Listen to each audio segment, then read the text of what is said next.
Who's on our team? Yeah, makes sense. How we doing? Hey, Press. Now that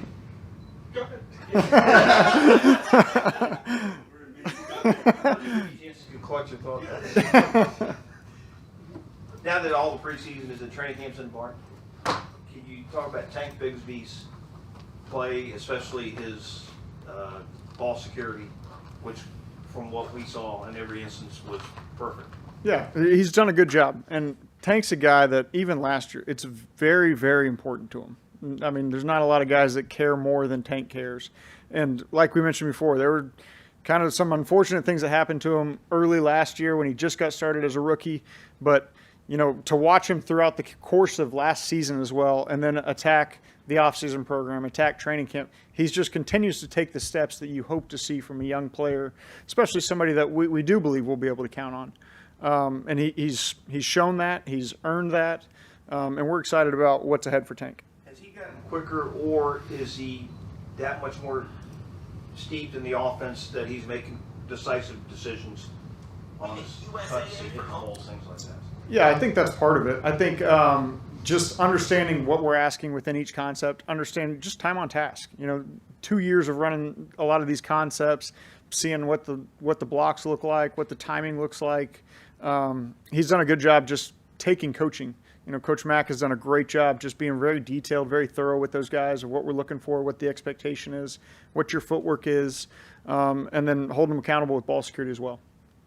Going back a couple of weeks to the camp scuffle, whatever you want to call it, with Gabe, Buster, Christian. Yeah, going way back. Were you surprised at Christian's reaction and how he's kind of stepped up immediately? No, I don't think so. Well, I think just that's who Christian is. I mean, and it was more. I don't think that was the level of physicality we were looking for in that instance with just Jags on Jags. Basically, was how it was going. And I think Christian, as a veteran, understands that.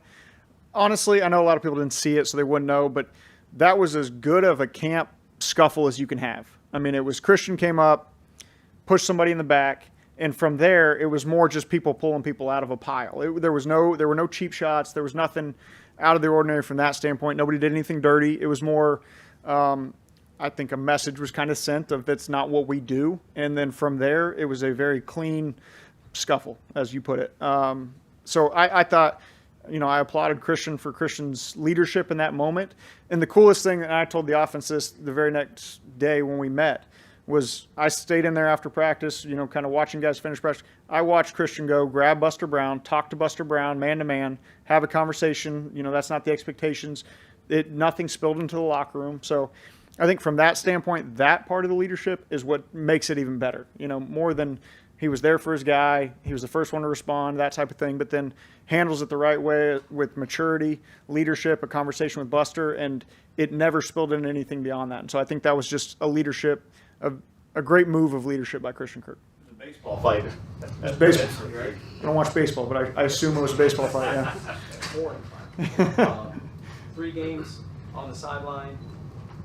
Did you like it? Yeah. You think you'll be back upstairs, or what do you want to do in the 3 I will do whatever Coach wants me to do as far as it goes moving forward. I did enjoy being on the sideline. It's fun to just interact with the guys and players from drive to drive, be right there with coaches. Coach Rauscher and I go stand off to the side, hit the next runs for the next thing, which has always happened through the headset, but it is a little different to just go stand side by side with somebody, talk through it, look everybody in the eye as they come off, things like that. Now, obviously, preseason is a different level of intensity within a game, but yeah, I enjoyed it down there. And it's good. It's good just working through communication on the headset for coaches of who's going to do down and distance. We switched that up as games went along. We switched it up within a game of who's identifying defensive personnel, things like that. So I thought it was a smooth operation through the headset. It seemed last week like Trevor had a lot of success under center. Just, you know, playing the position, what are the advantages for a quarterback going under center more so? Well, I think just in terms of an offensive approach, it limits your tendencies. It limits the tells that you're giving to a defense. But a lot of that comes from being able to stay in those first and second down situations. You know, being under center on 2nd and 15 and some empty set possibly, that's not going to do as much for you. So we're just not going under to go under. We're going under to eliminate any tells tendencies. It allows you to get from play to play without moving people around. And I think, if you're great with the ball handling aspect of it, you can hide the ball for the defense a little bit longer, which I think helps manipulate eyes of second level players, third level players even, slows the pass rush a little bit as they're trying to decipher run or pass before they transition into a pass rush on play actions movements. And I think that's something he's very good at. He's a really good athlete. So it just kind of helps him the second he snaps around and faces the defense, be able to see and dictate and determine what's going on. Have you kind of seen him grow there, considering Clemson had none of that? Yeah, I don't think he ever went under center. We were talking about that the other day, of just kind of all of us sharing our experiences as quarterbacks. And I don't think he'd ever really played under center. He's never really dropped back under center. I think we've probably had less than 10 since we've been here in our time. But that's something, again, just because he hasn't done much of it doesn't mean he's not really good at it. And he wants to continue to work it, and we'll continue to introduce that and utilize it when we think it's an advantage for our offense. How much did you play under center? I didn't play much. I was telling those guys I didn't take a shotgun. Oh, I'm sorry, I did play. I didn't play in shotgun. I didn't play in shotgun until my junior year of college probably. So, I'm not much older than the guys, but I'm old enough to where, the gun and the air raid and the 7-on-7 summer stuff wasn't really a thing when I was growing up. So we were in high school. I ran the same offense that they won the state championship with in 1992, and we did the same thing. The little kid would run in, bring the play, and it was 3rd and 8, and we were going to boot and roll half the field because it was easier to see half the field, is how it was explained to me. So it was easier to cover half the field, but we had good players. Trevor fighting through and playing through all those injuries last year, obviously that shows the toughness, but what does that also tell the other guys? The rest of the offense, the rest of the team when he does that? Yeah, I don't think anybody questions Trevor's toughness at all, of being able to take hits, respond. There were plenty of times, there were probably 2 or 3 instances last year where we probably didn't know until 24 hours before the game if he would play. And guys knew that. And so then to see him continue to step up and rise to the challenge, play hurt, play banged up, that says a lot. And it's different for quarterback. A lot of guys are dealing with a lot of things. And obviously his is a little bit more public right there, but missing practice and then us not really knowing if he was going to go or not, or guys not really knowing if he was going to go or not, I think it says a lot for the way he stepped up. I think back to the New Orleans game, it was truly a pregame decision of how he felt, how he looked, and then to go out and play the way he did early in that game was impressive for a number of different reasons. But I don't think anybody questions Trevor's toughness, at least in that locker room. So when you get to the point where you're in year 3 or 4 of the offense as the quarterback, it's easier to miss a week of practice? You know what I mean? Yeah. Because you have a little bit more of a sense of... Yeah, I think from an understanding, but I don't think there's any... you can never duplicate the time on task with guys of even throwing a certain route that's in the game plan that week of just, here's what it's going to look like, feel like as you go. And if you miss those live practice opportunities, even even that we have walkthrough Wednesdays later in the year, we're getting those throws on a Thursday. We may come back and get full speed throws with some of the guys that highlight some different areas or different timing type throws that we need to get. So nothing will ever take the place of those on-field live reps, even if it's just a receiver and a quarterback throwing together. But you can never really duplicate that. Is he ready? I think Doug talked earlier this spring about, year 3, sometimes takes 3 or 4 years, but, once you get to that point, you can have that jump year. Do you get a sense Trevor's headed for that jump year? I think so. I think he was on track for that last year. I think the first half of the season he was playing as good as anybody. I don't know if he was getting credit for that. Outside the building, I have no clue. But we were very happy with how he was playing, how he was running the offense, managing games, winning games for us. I think Trevor just continues to grow every single year within the offense, just within playing quarterback, leading this team, being the face of the franchise. It's been super impressive since the day I got here, just working with him and to see him grow and step into, what I think you would feel is naturally ahead for him, has been really cool to see. And I think he's just going to continue to get better every single day. Thanks, Preston. Yep. Thanks,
Awesome.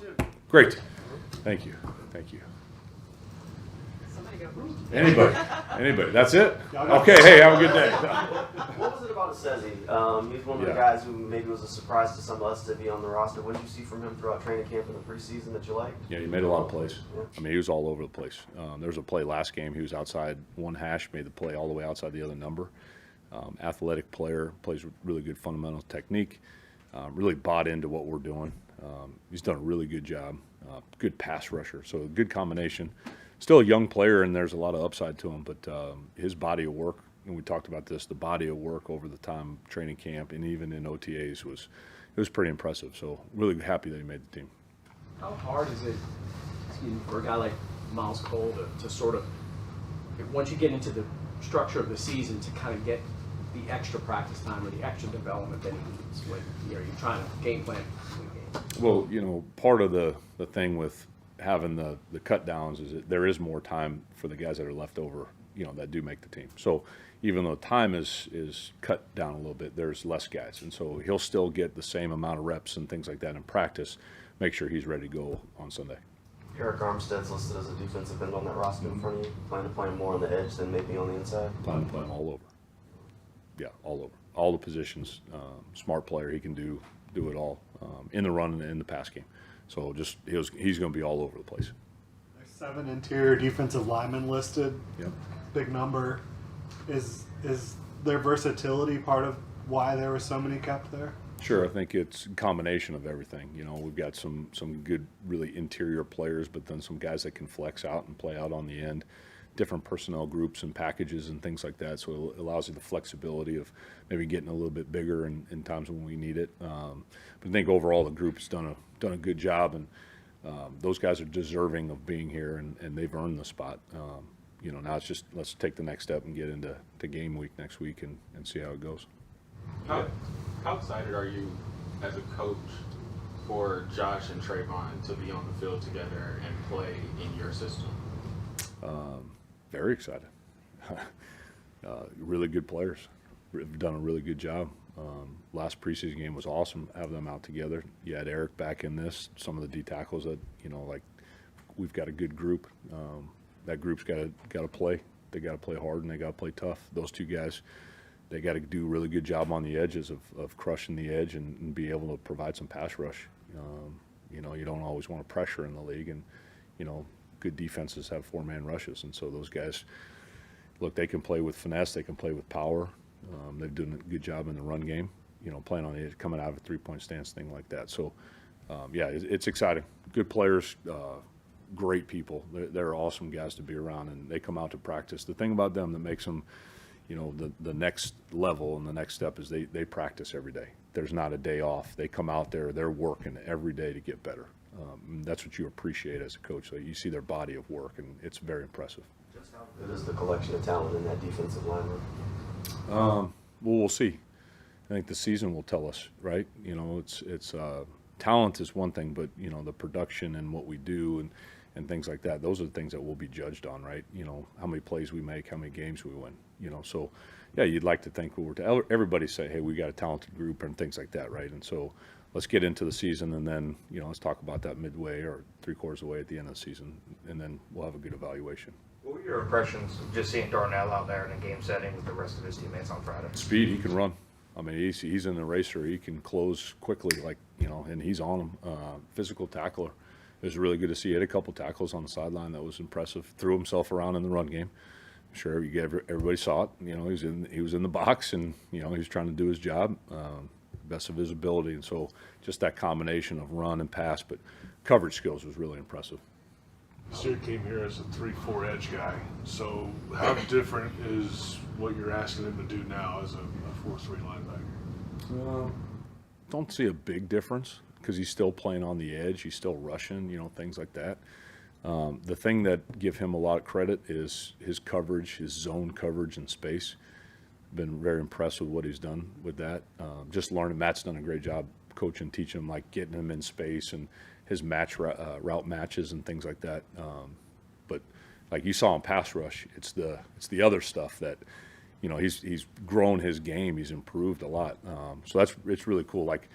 you know, when we get here and you kind of work it out and you start visiting with the coaches, where you kind of see these guys, and he's in the right role, like he's in the right spot, and he's done a really good job.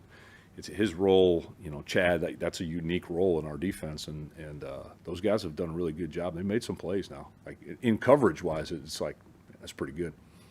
Eric's presence similar to what it was like coaching Calais last year in Atlanta. Obviously, bigger, versatile defensive lineman, but also the know-how. A little bit. Eric's such a very good person as well as Calais. Like they're awesome people, and really looking forward to see Calais after the game. You know, because he is a good person, awesome guy. It was really fun to be around him last year. Eric provides the veteran leadership. He's a coach. Like you hear him in the meeting rooms, and hey, I see it like this, and I'm talking, and it helps the younger guys. So it's a similar role. You know, and we're going to play him maybe a little bit similar, but then differences too now because two different players. You know, so but there's some similarities to them, but can't say enough about the people. Really great guys, fantastic men. How far along is Mason Smith? Yeah, we're getting there. I mean, it's a work in progress. I mean, that's going to be the same answer throughout the season. You know, every day what you want them to do is just take a little step. You know, game 1 to game 2 will be the biggest jump. That will be the big, you know, preseason game 1 to preseason game 2, that was a jump. Game 1, when it's, you know, he's playing, to game 2, that'll be a jump. And then we'll just keep working him, you know, one day at a time, just getting better. But he's done a really good job in fundamentals and technique, playing tough. He can rush the passer now. You see that. We just got to finish on the quarterback, and so we can help him with that. Talk about rotating defensive line. Is this group that you've got what you envision to do that, Evolve? Sure. I mean, look, it's kind of we want to keep them fresh, right, and keep them on a rotation where the guys are fresh into the fourth quarter. And when you do that, it's instead of playing, you know, their 40th play, maybe they're at their 20th play, and so now they're ready to go, you know, in the fourth, and that's when the game's on the line. You got to win it. So yeah, we want to rotate. It's going to be the same as, but there's some of that, you know, when we rotate, you know, who's got the hot hand and all that stuff kind of fits in the personnel groupings and packages that we have. That also fits in there too. But you know, we've got a good group, and they order to, you know, some guys can, and we talked a little bit earlier, flex positions, things like that, and keep them on fresh, into the fourth quarter. Numbers and versatility. Yeah, you have to, and we, you know, we have them, you know, and our guys coming here and you know, getting here with this group of guys, and a lot of these guys have made the team. Like, we have a good collection of talent in that position, and so that matters. What type of growth have you seen from Antonio Johnson from like day one to now? You know, expected to have a much bigger role this year in year 2.